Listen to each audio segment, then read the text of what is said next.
Yo, what's going on, guys? This is Stretches on Fire coming back to you with some more content for Warhammer Chaos and Conquest. This is an Android and iOS mobile game, so if you are interested and you are a new player, check it out. I will leave a link in the description below. But today we're going to cover the topic of alliances and how to run them and manage them so that way your alliance is the best alliance in the server. Like you see, this is my new alliance. Well, but not new alliance, I should say. I've been with them for about 2 days after the launch happened. So almost about 2 weeks now I've been with this alliance, and I kind of stepped up to the plate in asking the war chief if I could help manage your alliance and make things run smoother as well as get you the power play players that you need. It is very crucial at the very beginning of any server, any brand new servers, that you make sure you find those power players, but specifically find the ones that are staying active, active in the chat, active in assisting you, active in setting resources whenever you need. These are the players that are going to be the most detrimental in the end game, because they're going to help you out in the early game the most whenever you need all those assists. So let's take a quick little peek here at my alliance. I'm going to pull up the alliance page here. Uh, the Flawless Host. We were also known as Nightbringers, but as of yesterday, we switched our name to the Flawless Host EXTC. Our power level right now is a combined total of 120 million power, 910,000.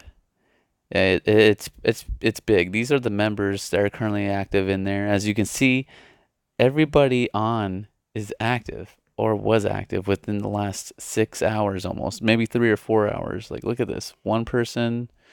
Let's go down the list. Let's go down the list. We have 1 7 hour. Let's start with 7 hour above. 2,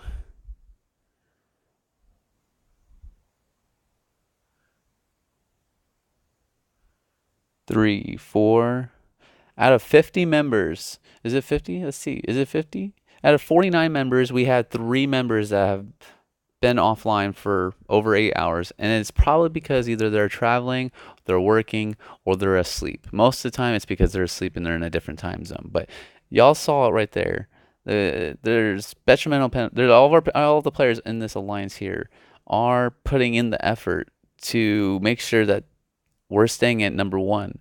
We're not letting anybody jump over us. That's the main focus of this game, is conquering and bringing chaos upon the server. I mean, you don't have to bring chaos. We're trying our best to make sure everybody's happy, because you never know. In the future, there could be server wars, and they could merge another server with ours and fight off them. So, I mean, and that probably will be late end game, months from now, maybe. But as y'all could see, we were always 120 million power. I joined this alliance back when they were around 30 million, roughly about 30 million power. And when I joined the alliance, there was a good handful of us, maybe a good 25, 30 members in there that were contributing, and we needed to fill those gaps. If you're a new alliance starting out, creating your own alliance, and you want to get more active players in there, make sure you're in the world chat. Make sure you're scattering and you're looking around on the leaderboards, specifically right here. If you go to top alliances, you can see who are the active players. The active players are usually in the top 10 category. And if you go in there and you notice that they're in the top 10 category, those are usually the players that are the most active in the chat, the most active in everything.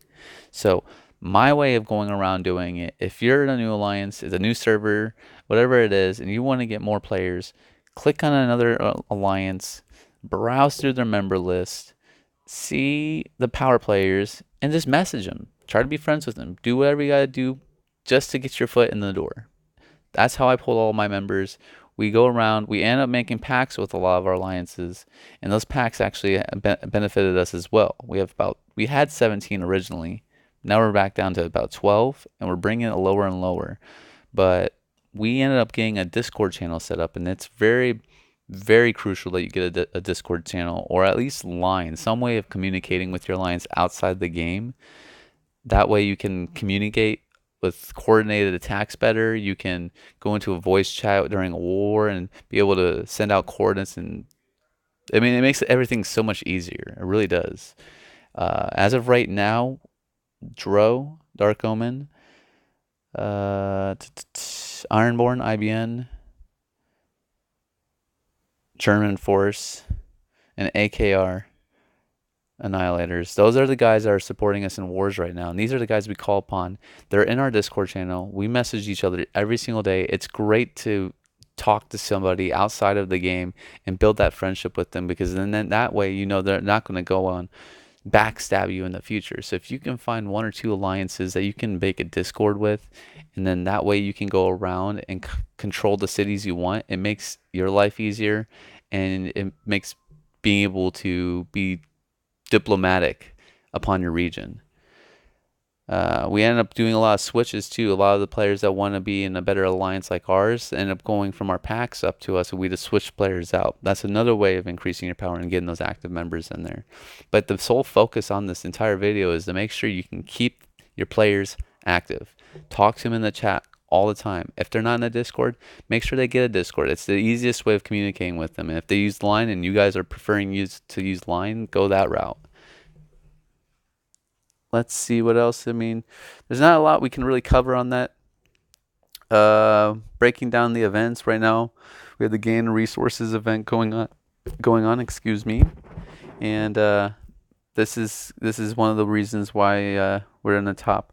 DEA, we're at a rival war with them right now. We're trying to pretty much focus on taking them out because they have a player in there that's spent well over $500, $600, $700 on this game, and he's saying that he spent only 30 to get that 6 million power. We dropped him 3 mil today, and he brought it back up to 6. So he might be lying, but trials, all these different events coming up, it really helps out, especially with you have an alliance that are actually committing to everything. You can get a lot of awards from there, and that way you can use a lot of the alliance store items and spend on your speed ups or resources, whatever you really need. I do recommend spend your alliance points on teleports. It helps out a lot.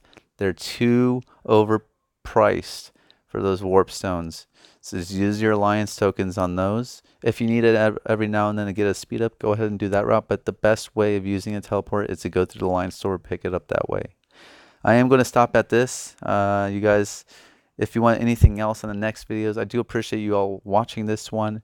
If there's something I can maybe talk a little bit more on, let me know in the comment section below. And if you are new to the channel, shoot me a subscribe button on that subscribe button, and you can see some more content coming up in the future.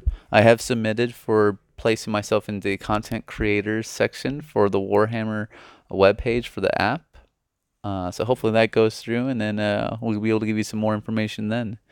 But on that note, this is Stretches on Fire. Thanks for tuning in, and have a great day.